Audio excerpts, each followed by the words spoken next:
Geneva, Switzerland. Two men sitting across from Iranian negotiators at the most consequential nuclear talk in years.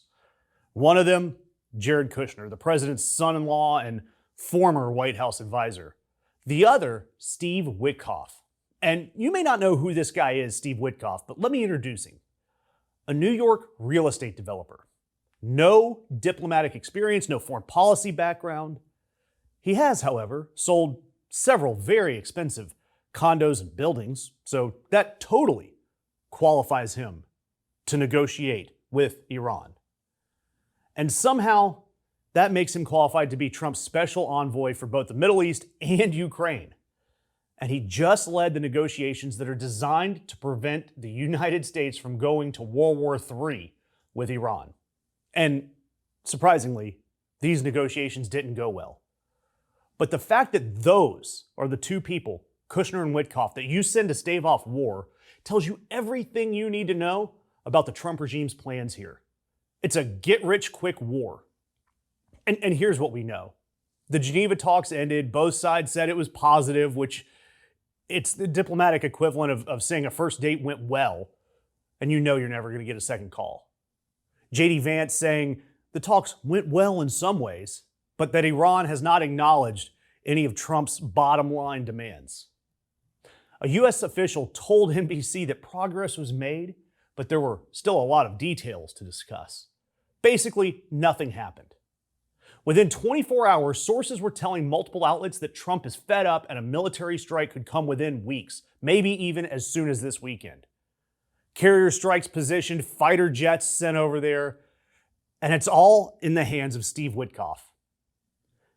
And Witkoff is described by multiple outlets as a former real estate mogul with no prior diplomatic experience, the perfect person here. And, of course, Jared Kushner, whose qualification is being married to the president's daughter, Ivanka. And mediating the talks, the nation of Oman. Now, I'm not going to say that being a real estate developer automatically disqualifies you from diplomacy. I mean, deals are deals, right? That's Trump's whole theory of the case and pretty much how the world works. But here's the difference between selling a building and negotiating a nuclear arms deal, negotiating a war. When a building deal falls apart, the worst case is that you lose your commission. When a negotiation with Iran falls, hundreds of aircraft carriers everywhere, the consequences are just a little bit more significant. And Witkoff, he's been here before. This isn't the first time.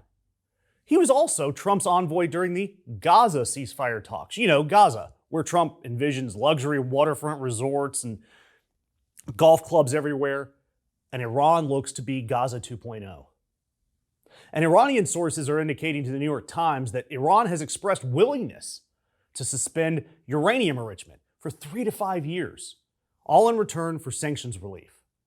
Dennis Ross, a former actual U.S. Middle East peace envoy, unlike Witkoff, with decades of experience, told CNN's Wolf Blitzer that this is about the offer here. It's pretty hard to see them enriching while Trump is still in office. What they're seeking is the lifting of economic sanctions, which is a way of giving them a new lease on life. In other words, Iran's big offer, the thing that we can't do while Trump's in office, we're going to stop doing that anyway. All in exchange for sanctions relief that will allow Iran to continue to survive. And to Iran's credit, at least from a negotiation standpoint, it's pretty clever. I mean, they know that Trump wants a win, and they know that they can give him one, at least the appearance of one. This deal that Iran could offer Trump, primarily sanctions relief and this pause in enrichment, would be unacceptable to Trump, though, because this deal is just like the one Obama made, the one that Trump has trashed over and over and over again. And the kind of deal Trump could accept would require Iran to abandon its missile program and its regional proxy network, which is critical to Iran's survival. Their top priority is perpetuating themselves, like any country would. So we have a situation here where Iran is willing to offer something that Trump has spent his entire career denouncing as a bad deal. And what Trump wants is something that Iran can't give up without ceasing to exist, which is the whole point. Because Trump doesn't see Iran as a military conquest, he sees it as a real estate development. And I want you to understand that this whole diplomacy, it's really about development. Because I don't think it was designed to produce a deal. I think it was designed to produce a paper trail, an excuse. When Trump orders strikes, and at this point it looks very likely, he needs to be able to say, we tried. We sent people over there. They gave Iran every opportunity, and they refused. We had no choice but to bomb the crap out of them. That's the political and legal cover. The same playbook he used before Venezuela: deploy hardware, make demands, claim you offered peace, and then strike. And then pitch the idea that, hey, now we could sell off resources or build high-rises. The problem, again, is that Iran is not Venezuela. This is not about grabbing one guy and kidnapping a president and putting him on a plane to New York. Intelligence officials are saying that even if the clerical regime falls in Iran, the most likely entity to fill the power, the Islamic Revolutionary Guard, the same people we're trying to remove.